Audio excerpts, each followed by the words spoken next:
Hello, everybody. It's 13 days to the election, and you're listening to Blunt Source Trauma. I'm Jay. And I'm Lo.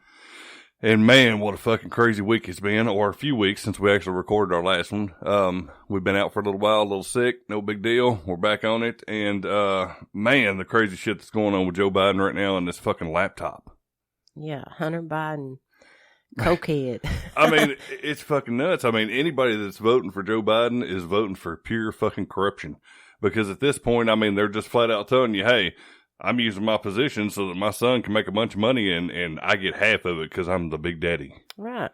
Pop, crime syndicate. Yeah, exactly. I mean, you know, it's the Biden crime family, you know. Yeah. Feels like some Godfather shit when you turn the news on anymore. I mean, Biden and his computer. I mean, he had to really seriously be on some fucked up mess shit to drop a computer off that had all this fucking information on this fucking laptop. Exactly. And not even go back to get it. You know, I mean, I think, you know, I was thinking earlier we were watching the news and I believe we should change the FBI's name to the DBI. What's that? The Democratic Bureau of Investigation. Oh, yeah. Because, I mean, them some bitches are so deep in the Democrats' pockets, it's fucking, I mean, it's hilarious to even think about it. I mean, and President Trump's calling for, you know, an investigation into the whole thing. And, of course, they will investigate it in 4 years. Oh, yeah. Like they did with the Hillary Clinton emails and all that shit. I mean, That's the way the shit's going to break down. I mean, in 4 years from now, when he's not even running for president, we'll actually have some kind of a hearing or something, and that's how it'll break down, just like Hillary's did. Oh, I'm sure. And then nothing will ever come out of it, just like Hillary's did. I mean, he's too compromised to be the president of this country at this point.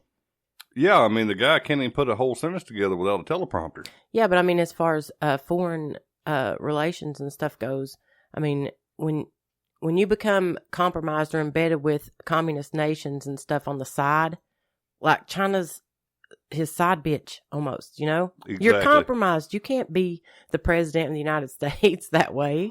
It makes no sense.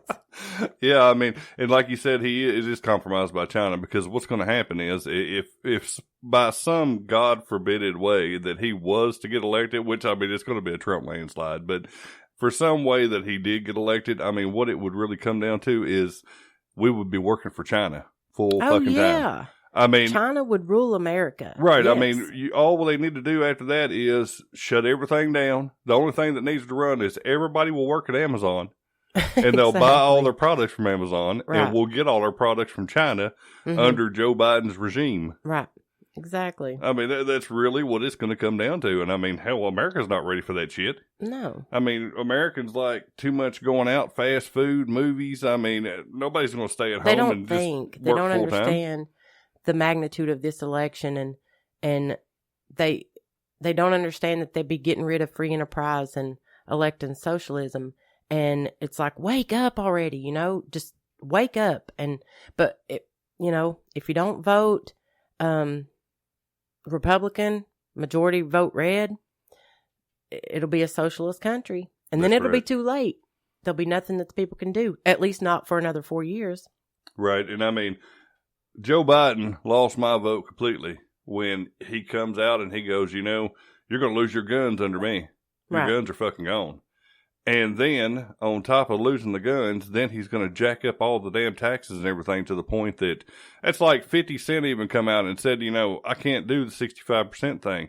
He's already went bankrupt once, built his empire back up, and now Joe Biden wants the 65% tax on everybody in New York. People, 65% of a dollar is 65 cents. Right. I mean, that's just the way it is. Right. I mean, there's no way around it. You make $1, you'll bring home 35 cents. 35 cents. And, you know, it kind of goes back and forth. 62%, 65%, nobody actually knows. But under Joe Biden, it's probably going to be more like 75%. But then he's probably going to cut you a check every month for like $500 to try to make you feel better. But then when the statistics actually show that at the end of Joe Biden's regime, every American household is going to be making $6,500 less a year. Right. And I really don't know too many people that could take a $6,500 a year cut. Exactly. And still make it. I mean, it's just not going to happen. No. I mean, we like to think that we're the greatest country in the world. And in my opinion, I love this country. I love America. I love the fact that I was born here. My family was born here. I love this country. But the rest of the world has to be looking at us like, why do they struggle so much? Right. You know? It's because we can't have a two-party system where they work together. Exactly. Sadly. They're constantly at each other's throat, and we can't get anything done as a nation because they constantly fight one another. Instead of working for the people, we elected you to work for us. Instead of doing just that, they argue and bicker between the two parties, and nothing ever gets done. So you look, a decade will pass and nothing really ever changes. Nothing gets better for the people. Minimum wage stays about the same, and the cost of living goes up. I don't agree that, with the Democrat side where they want to pay $15 an hour minimum wage. I think that that's too much for a menial job. In my opinion, it really is. Because then how do you balance that in the marketplace? How do you compete?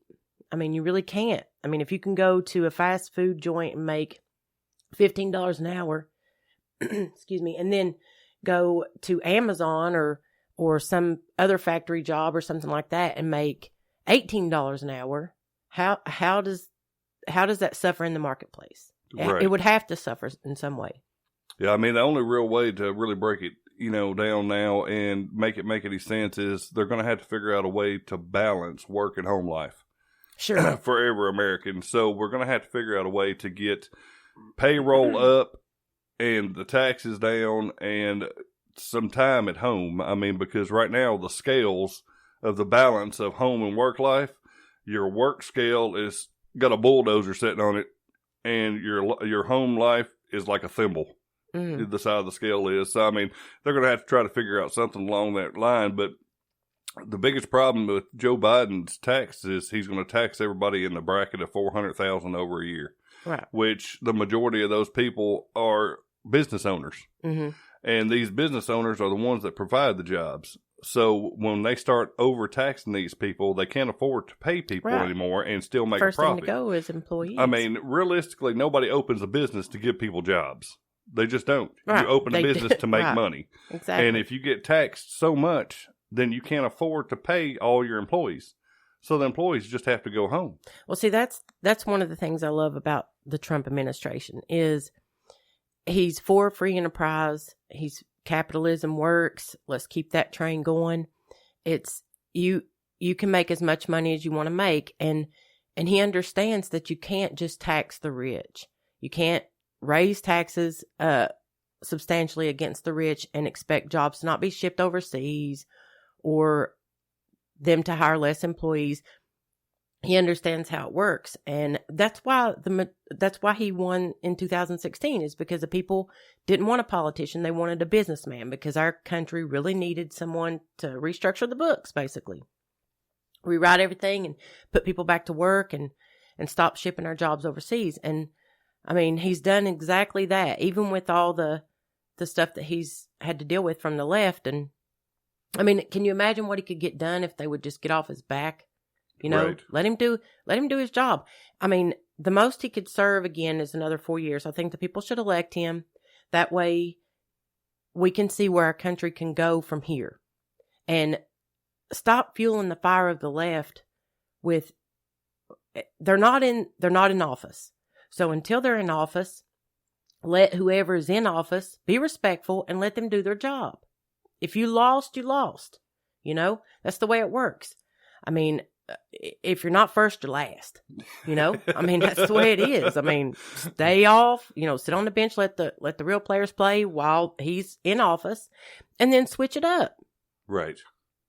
They can't do that. You've got people talking about they're going to leave America. Same thing happened in 2016. Oh, yeah. That kills me too because I got to thinking that Bruce Springsteen and Tommy Lee, man, they would make great politicians because before Trump, what we had was politicians that would say something, but they never did it. Right. And even in 2016, there's a list of like 30-some people that they keep popping up on whatever the happened news. to Rosie O'Donnell, yeah, she exactly. was supposed to leave. So what I agree with, I heard the other day that they have like a Candyman rule, where you say Candyman 3 times and then the Candyman jumps out. Well, if they say 3 times that they're going to leave, then they should have to do it. There should be Exactly. a Candyman law. Right. And what are they waiting on? Are they so broke? Do they need like a GoFundMe to get a U-Haul? It's ridiculous. That's like Celine Dion said to say. Okay, let's go back to what you said. Bruce Springsteen and Tommy Lee. Let's start there. They made their millions here. Right. I'm sure they had sales overseas, of course, you know, but this is your home. And without this being your home, you wouldn't have made those millions, not here. Right. So, I mean, what was so bad that you were able to make millions of dollars putting out music? Exactly. Yeah. What was so bad with that? Right. That's like Rosie O'Donnell's ugly ass. She made her millions here. Yes, absolutely. You know, crying if Trump got elected in 2016, she was going to leave. Pack your shit and go then. Right. You know, go see if you can make millions of dollars with your ugly ass someplace else. Right. You won't. Yeah.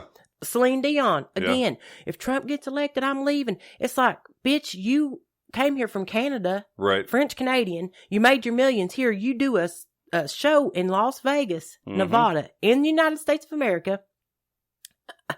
I wouldn't even, I couldn't begin to guess how much she gets paid. Right. Or if she even does those shows still. I believe she does some. I don't know. But my point is that she made her millions here. Right. Go to Canada. Then go back and see if you can make millions of dollars there doing what you do here. Exactly. I'll never understand how they can complain and bitch like they do when they became wealthy people right here on this soil. It makes no sense to me. Yeah, I never could understand that either. Somebody's going to sit back and bitch and complain about the country that made them what they are. Right.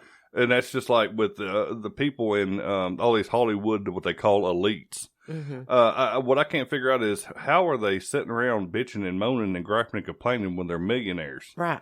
I mean, I understand that making movies is hard. I mean, it can't be easy. It's got to be hard. It's got to be taxing. It's a job. Yeah. I mean, it's a job. We're movie fans. But I mean, come on now. If I made a damn movie and got paid 20 or 30, $40 million, you wouldn't see my ass again. That's enough to just sit back. Yeah, just sit back and relax. And as well, Hollywood elite, say if I was a Hollywood elite, you wouldn't hear anything about my political views on any kind of format or anything like that. There's no place for it. You can have your views, your personal views, just like everyone else. But don't use the platforms of this country that aren't supposed to be divided. It's supposed to be a unification platform somewhat of whatever it is, whether it's the Grammys, the Oscars, whatever. That's not a place for division. That's not a platform for you to voice your opinion on politics or religion or anything else. That's for you to accept an award based on your job performance that we actually pay you for. If we didn't watch your movies, then the producer and the director and all these people who pay you wouldn't be able to pay you. They wouldn't have the cash. So respect the people who pay your bills. Right, exactly. Keep your mouth shut. Same thing with sports figures. That's the same thing I'm always going on about politicians. Yeah. They lost the aspect that they work for us. It's not the other way around. Right. You know, they're getting paid by our tax dollars. God, if we didn't work, every time. They wouldn't. It's so true. They wouldn't get paid. Right. And the government is for us. And that brings me around to this whole stimulus package thing, to where the only thing I really disagreeing with the Republican Party right now on this whole stimulus package deal, where they're hollering, oh, well, this is a little too much, on this or a little too much on that. It's our money. Now, I do agree 100% that they don't need to be giving illegal immigrants our money, our tax dollars. Exactly. I mean, where does that make sense? I mean, that's like right now where they're trying to get rid of Nancy Pelosi. I 100% agree. Oh, Nancy Pelosi's ass needs to be gone. Yes. Because she is trying to give our damn money to illegal immigrants. Right. If they were supposed to be here legally, they wouldn't be called illegal immigrants. And they would receive the money just like the rest of tax-paying Americans. And right, but the way that they have the system set up right now is these illegal immigrants are getting their food stamps, they're getting Medicaid, Medicare, they're getting jobs under the table, they're not paying taxes, but we're supposed to give them a handout on top of that, right? Right. I mean, I just don't see it. I mean, why don't they go back to wherever they come from and let their government take care of them? Exactly. I mean, wait. What's wrong? Probably because their government's not going to, because their government's not American. That's the reason why they skate their ass over here. Exactly. Look, I don't care how harsh it may sound to certain individuals or people on the left or whatever. The fact of the matter is there are plenty of struggling Americans in this